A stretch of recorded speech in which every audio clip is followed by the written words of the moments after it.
Hi everyone, I'm your host Law of the West, and in this episode of Versus, I'm going to be comparing two of the highest tiered starter ships that are currently available in the game, and those ships are the Nomad by Consolidated Outland and the Syulen.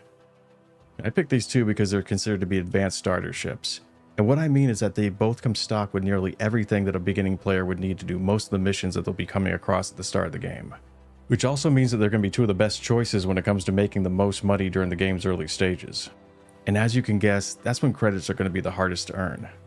So these ships are going to give new players a little bit of a jump start when it's needed the most, but they also give you a lot wider spectrum of missions that you can choose to do.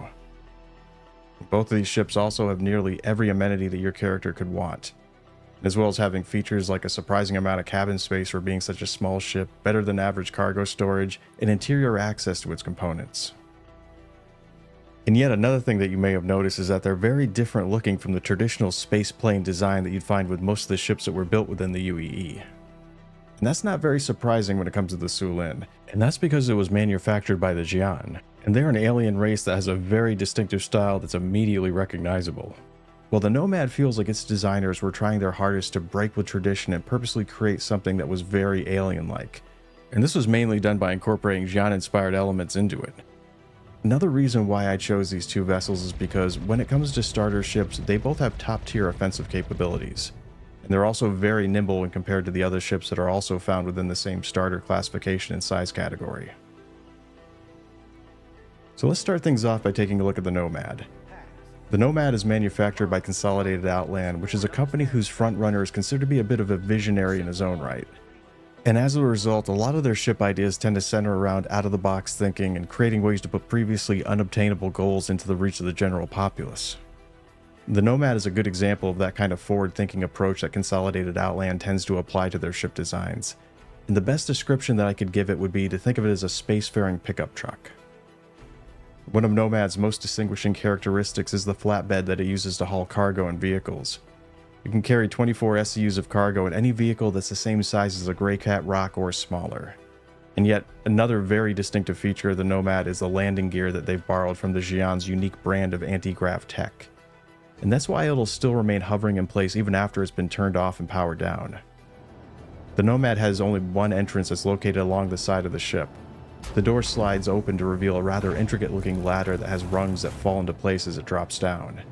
As you step inside the ship, you'll find yourself standing in a modestly sized foyer, which is really just an intersection of two adjoining corridors, one of which starts at the entranceway and wraps itself around a corner that goes off to the right. And to the left is another short hallway that ends in a door that leads to the ship's hab. In a previous video that I did about the Nomad, I had a lot of comments asking where the ship's racks are, so I want to take a second to point them out. There's one on either side of the exit, right here, and the other one's right there. Along the wall to the right is a window that overlooks the cargo bay, and beneath it is a mechanism that's used to raise and lower the cargo ramp. At the end of the hall is a series of access lockers that let you fix and replace any of the Nomad's components from within the safety of the ship. Flanking the entranceway to the hab is a bathroom and a physicalized storage locker. The bathroom doesn't have a shower, which is the one amenity that the Nomad doesn't come with, and weirdly enough the bathroom is so small that you can't shut the door while you're inside it, so keep that in mind if you're having guests over. Opposite the bathroom is a supply closet that can be used to hold any number of items like extra components and additional gear. The hab is quite big considering how small the Nomad looks from the outside. Along the port side wall is a bed, and on the opposite side of the room is a full-size kitchen with plenty of open space in between them. The kitchen looks like it has everything you'd need to cook for a family of 4, and it even has a little pull-out chair so you can sit down and enjoy your meal after you finish cooking. The bed is surrounded by a series of shelves that you can display your knickknacks on, and it even has a monitor mounted on the wall above it so you can watch videos while you fall asleep. Now I'm going to finish off this tour by taking a look at the Nomad's flight deck. This room has a couple of standout features, including the wraparound holographic console and its Explorer-styled windscreen. The console is one long continuous panel that wraps itself around the contours of the flight deck. Its entire interface consists of touchscreen buttons that seems very reminiscent of the same kind of controls you'd find a crewman using on the bridge of the Starship Enterprise. So if you're into that particular genre of sci-fi, then aesthetically speaking, you might find this setup to be very appealing, because the flight deck is where you're going to be spending most of your time, and the method by which you interface with it is going to be a major contributor when it comes to its immersion factor. Another thing that I mentioned before is the Explorer-styled windows. And what I meant by that is how the design lets you see both above and below the console line when you're flying. A lot of ships tend to have zero visibility below the console line, which makes it difficult, if not impossible, to be able to see the ground while you're landing. Which means that you're going to have to physically dip the nose of the ship down in order to see it, or go into the third-person camera view. While the visibility from the Nomad is very open, making it a lot easier to see what's below the ship. This comes in handy for people who like to use the first-person camera mode to land, and it's one of the few ships that has 180 degrees of forward-facing visibility. One other thing that I like to do with these ships is to see if either one of them has any kind of technical advantages over the other. And these two ships track very closely in a lot of ways. But the Nomad does have a few advantages over the Syulen when it comes to its components loadout. The first being that it has 3 small shield generators, while the Syulen only has 2. The Nomad also has 2 small coolers, while the Syulen only has 1. So why would you want a Nomad over the Syulen? One reason is that it's alien looking while not being too alien looking.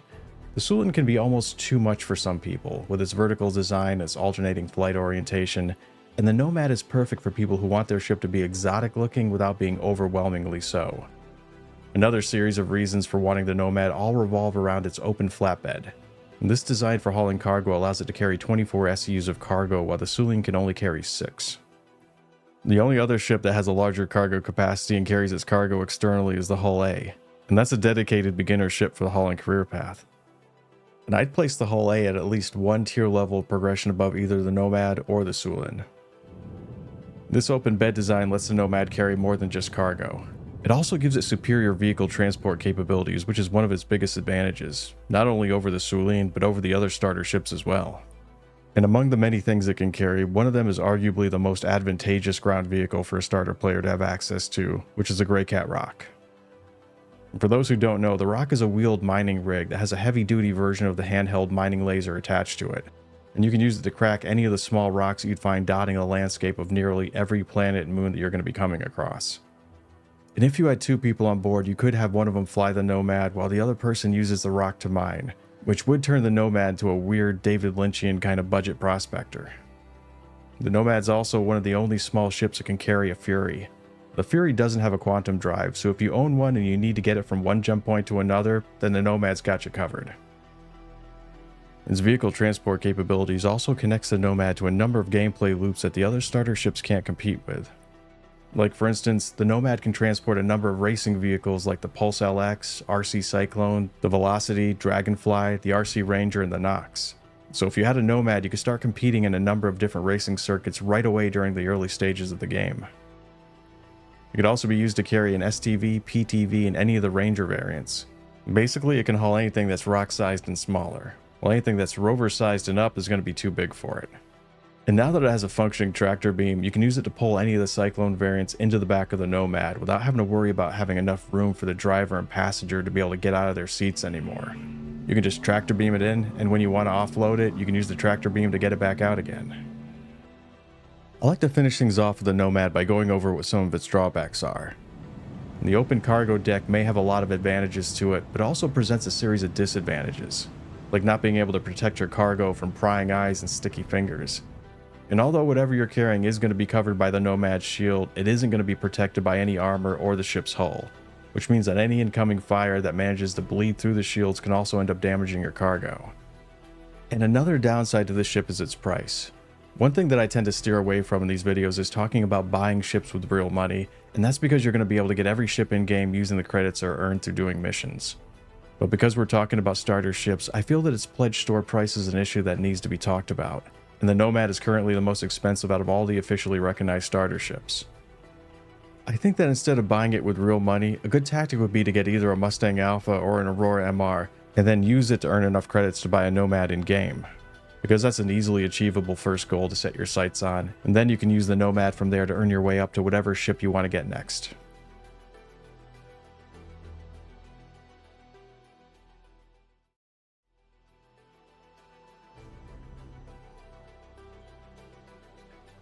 The Syulen is one of the most unique ships that's been added to the Star Citizen roster of flyable vessels.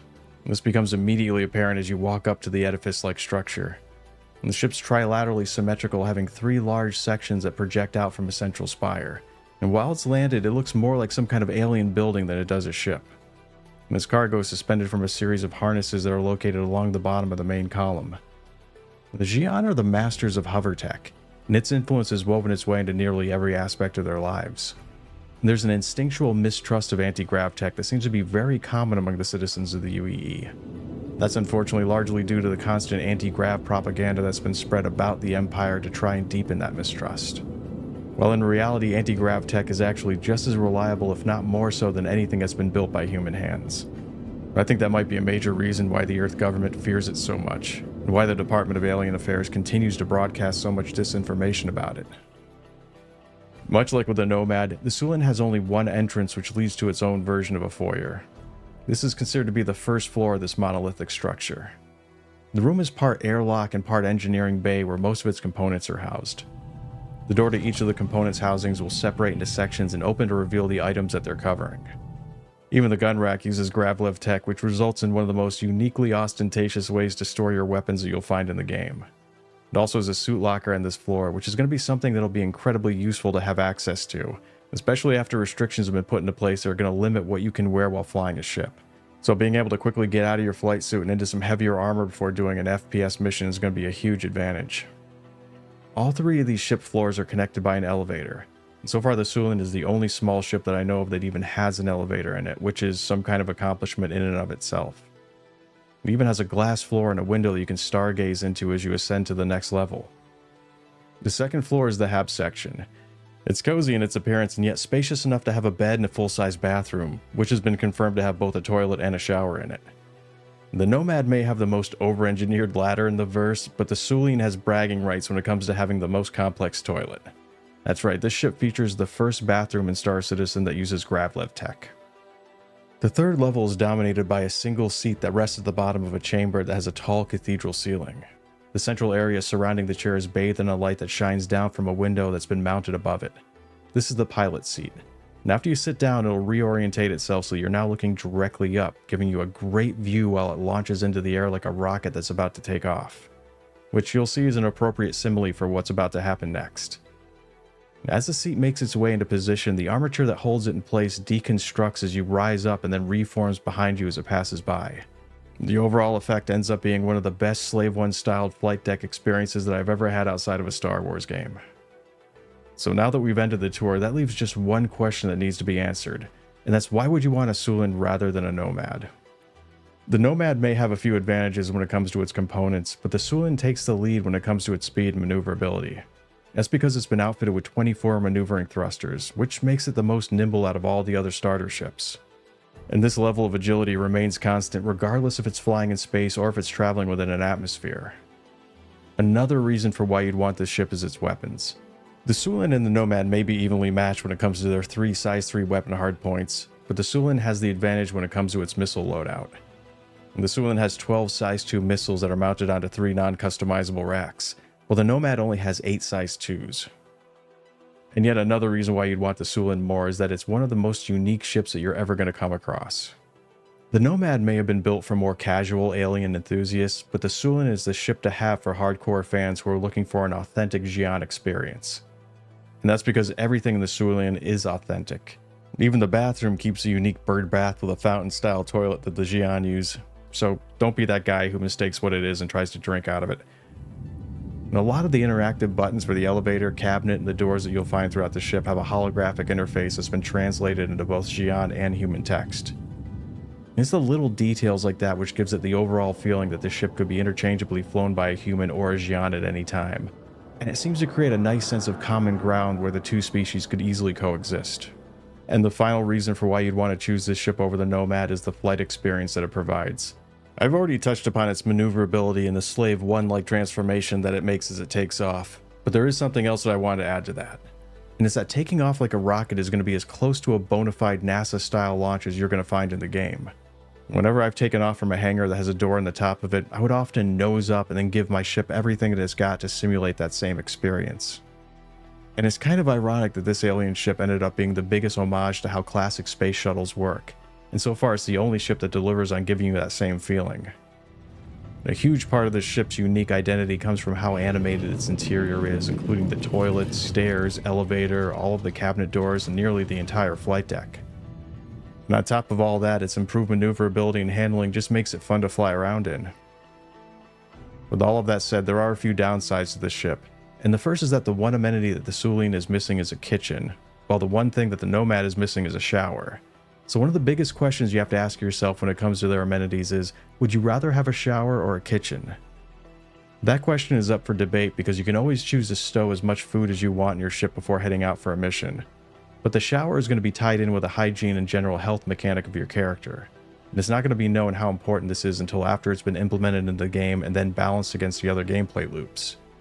Both are going to be significant in their own way, and I guess it comes down to which one of these two things feels like they're going to be more important to you. Another possible downside to the ship is its alternating flight mechanic. The flight style can be both a strength and a weakness that seems to have already polarized a lot of people's opinions about it.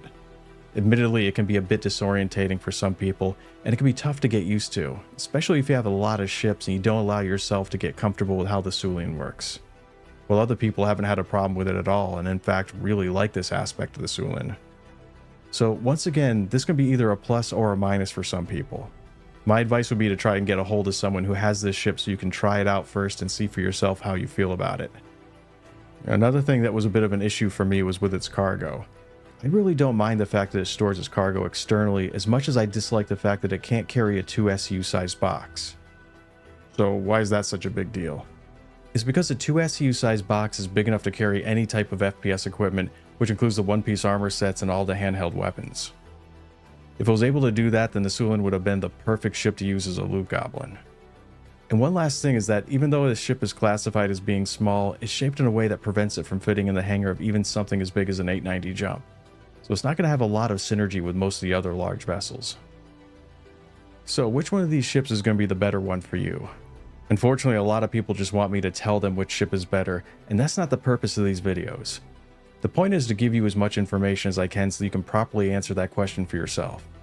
There isn't supposed to be a meta in this game, and both ships are going to be perfectly capable of doing everything that you'll need before having to upgrade to a specialized or a larger ship. So the way I look at it, the only way for you to make a bad choice is if you choose something that conflicts with your particular type of playstyle. But to summarize, I see the Nomad as being a lot more utilitarian in nature. It's more defensive, it carries more cargo, and it's one of the best ships for its size to use for transporting vehicles. While the Syulen is a lot more kinetic in its abilities. It's faster, more nimble, it's better for running FPS missions with, and it's more capable when it comes to lower tiered ship-to-ship combat. It's also a lot more fun to fly while creating a completely unique experience for the player. Well, that's going to be it for this video. I've been your host, Law of the West. Thanks for watching, and take care.